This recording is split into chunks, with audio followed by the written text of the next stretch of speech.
নমস্কার বন্ধুরা, কেসি কিচেনে সবাইকে স্বাগত। আজ আমি নিয়ে এসেছি ঝিঙের একটা রেসিপি। এই ধরনের ঝিঙের রেসিপি কিন্তু ভাত, রুটি, পরোটা সব জিনিসের সঙ্গেই খেতে ভীষণভাবে ভালো লাগে। চলো দেখে নিই আমি কিভাবে বানাচ্ছি। দেখো, 4টে ঝিঙেকে নিয়েছি, নিয়ে আমি খোসাটা ছাড়িয়ে ভালো করে মুখ দুটো দিকই কেটে ফেলে দিলাম। ফেলে দিয়ে আমি একটা গ্রেটার নিয়ে সমস্ত ঝিঙেগুলোকে গ্রেট করে নেবো প্রথমে। দেখো, আমি সবগুলো গ্রেট করে নিয়েছি, আর যেগুলো আমার একটু মোটা মোটা বেরিয়েছে সেগুলো কিন্তু আমি সরিয়ে দিচ্ছি। গ্রেট করে নিয়েছি। তারপর দেখো, এইদিকে কিছুটা আমি মুগ ডাল ভিজিয়ে রেখেছি 2 ঘন্টা আগে। সেই ডালটা আমার ভিজে গেছে। ভিজে যাওয়ার পরে দেখো, আমি শুকনো করে এটাকে ডালটা পেস্ট করে নেব। একটা মিক্সি জারের মধ্যে সমস্ত ডালগুলো তুলে দিলাম। তুলে দেওয়ার পরে দেখো, 2 টুকরো আদা, 2টো কাঁচা লঙ্কা দিয়ে আমি খুব ভালো করে পেস্ট করে নিলাম। পেস্টটা কিন্তু একদম ফাইন পেস্ট হবে না, অনেকটাই পেস্ট হয়ে যাবে, প্রায় 90 ভাগ ওটাকে আমি পেস্ট করে নিলাম। করে নেবার পরে একটা বাটির মধ্যে উঠিয়ে নিলাম। তারপরে এই দিকে যে ঝিঙেগুলো আমি গ্রেট করে রেখেছি, দেখো জলটা চিপে নিংড়ে কিন্তু আমি ওই ডালের উপরে ওই ঝিঙেটা দিয়ে দিলাম। দিয়ে দেওয়ার পরে দেখো, পরিমাণ মতো নুন দিলাম। ছোটো চামচের হাফ চামচ আমি ওর মধ্যে জোয়ান দিয়ে দিলাম, জিরে গুঁড়ো দিলাম, হলুদ দিয়ে দিলাম। দিয়ে দেওয়ার পরে ব্যাটারটা খুব ভালো করে কিন্তু এটাকে মাখিয়ে নিতে হবে। তোমরা মুগ ডাল যদি না দাও তো অন্য কোনো ডাল দিলেও এটা খেতে ওই একই রকমই লাগবে। ছোলার ডাল বা মসুর ডাল, যে কোনো ডাল দিয়ে কিন্তু এই ঝিঙের রেসিপিটা হয়ে যায়। তারপরে দেখো, ওইদিকে আমি একটা কেক টিন নিয়েছি, বা কেক বানানোর ইয়েতে আমি তেল ব্রাশ করে রেখে দিলাম।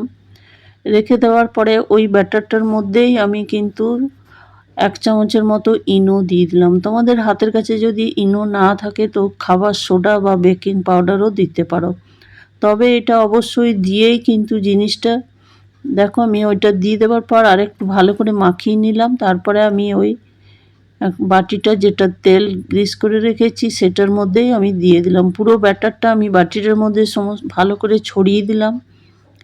এইদিকে একটা কুকারের বডি চড়িয়ে তার মধ্যে গরম জল করতে দিয়ে স্ট্যান্ড দিয়ে আমি ওই বাটিটা দিয়ে দিলাম। প্রায় 15 মিনিটের মতো আমি এটাকে মিডিয়াম আঁচে রেখে দিয়েছিলাম। রেখে দেখো, আমি দেখাচ্ছি, এটা আমার হয়ে গেছে। হয়ে যাবার পর নামিয়ে ঠান্ডা করে নিলাম। ঠান্ডা করে নেবার পরে দেখো, ছুরি দিয়ে সাইডগুলোকে আমি একটু ছাড়িয়ে নিলাম। ছাড়িয়ে নেবার পরে দেখো, কত সুন্দরভাবে কেকের মতো জিনিসটা আমার উঠে এসেছে।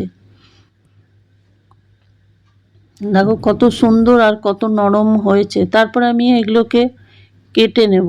তোমরা নানা রকম সাইজের কেটে নিতে পারো, চৌকো করতে পারো বা ডায়মন্ড শেপেও কেটে নিতে পারো, যেটা তোমাদের সুবিধা হবে সেই রকমই তোমরা কেটে নিও। দেখো, আমি একটা কেটে দেখাচ্ছি কত সুন্দর হয়েছে আর কত সফট হয়েছে।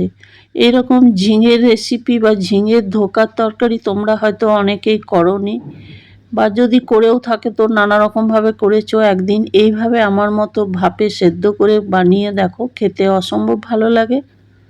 দেখো, আমি সবগুলো আমার হয়ে গেছে। হয়ে যাবার পরে আমি সবগুলো কেটে নিলাম। কেটে নেওয়ার পরে একটা দেখো মশলা করে নিচ্ছি। কিছুটা আমি জিরে দিয়ে দিয়েছি গোটা, আদা দিয়েছি কিছু একটুখানি 1 ইঞ্চির মতো, আর 2-3টে আমি কাঁচা লঙ্কা ওইদিকে পেস্ট করে রেখে দিলাম। তারপরে এইদিকে গ্যাসের মধ্যে কড়াইটা গরম হয়ে যাওয়ার পর আমি সর্ষের তেল দিয়ে দিলাম। এইটা রান্নাটা আমি সম্পূর্ণ সর্ষের তেলেই বানাবো।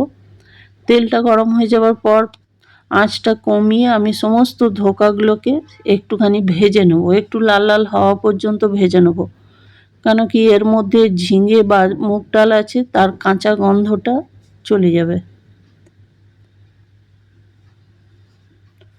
আমরা এখন ঝিঙের তরকারি খেয়ে বা ঝিঙে পোস্ত খেয়ে খেয়ে একঘেয়েমি খেয়ে আমাদেরও আর খেতে ইচ্ছা করে না। অনেক সময় একই তরকারি মনে হয় একটু ঘুরি ফিরি খাই। সেই জন্য এইভাবে একদিন আমার মতো করে বানিয়ে নাও, দেখো খেতে অসম্ভব ভালো লাগবে। দেখো, আমার এক ব্যাচ হয়ে গেল। হয়ে যাওয়ার পর আরেক ব্যাচ আমি কড়াইয়ের মধ্যে দিয়ে খুব ভালো করে ভেজে উঠিয়ে নিলাম। তারপরে ওই কড়াইয়ের মধ্যে 1 চামচ সর্ষের তেল দিয়ে 1 চামচ গোটা জিরে, 2টো শুকনো লঙ্কা, একটা এলাচ, 1 ইঞ্চির মতো দারচিনি দিয়ে দিলাম। তারপরে দেখো কিছুটা 1 চামচের মতো আমি ওই তেলের মধ্যে হিংও দিয়ে দিলাম। যেহেতু নিরামিষ তরকারি তার মধ্যে একটু হিং দিলে তরকারির টেস্ট ভীষণভাবে বেড়ে যায়। তারপরে দেখো ওইদিকে যে মশলাটা করে রেখেছি আদা জিরে লঙ্কা, সেটাও আমি 2 চামচের মতো দিয়ে দিলাম, মানে পুরোটাই দিয়ে দিলাম। দিয়ে দেওয়ার পরে একটুখানি নেড়ে চেড়ে বা ভেজে নিলাম। তারপরে একটা মিডিয়াম সাইজের টমেটোকেও আমি পেস্ট করে রেখেছি, সেটাও আমি এটার মধ্যে দিয়ে দিলাম। তোমরা যদি ইচ্ছে করো তো তাহলে তোমরা টমেটোটা কেটেও দিতে পারো। যেহেতু নিরামিষ তরকারি সেই জন্য এটা পেস্ট করে দিলে গ্রেভিটা একটু বেশ মাখো মাখো হয়। তারপরে দেখো টমেটোর পেস্টটা দিয়ে দেওয়ার পরে মিক্সি জারটা ধুয়ে একটু জল দিয়ে দিলাম। দিয়ে দেওয়ার পরে দেখো নুন দিলাম, হলুদ দিলাম, 1 চামচ কাশ্মীরি লঙ্কার গুঁড়ো দিলাম ছোটো চামচের 1/2 চামচ। তারপরে সমস্ত মশলাটাকে আমি খুব ভালো করে কষে নেব।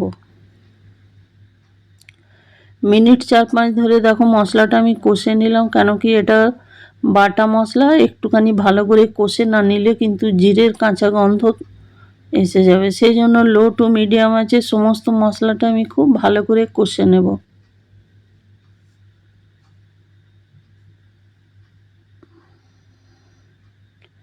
আমার দেখো মশলাটা আমার 4-5 মিনিট ধরে কষে নিয়েছি। কষে নেবার পরে আমি এর মধ্যে জল দিয়ে দিলাম। তোমরা যদি চাও তো গরম জলও দিতে পারো, আমি কিন্তু নর্মাল টেম্পারেচারে যে জলটা ছিল সেটাই দিয়েছি। তারপরে দেখো দিয়ে দেওয়ার পরে ঢাকা দিয়ে আমি কিছুক্ষণ রেখে দিলাম।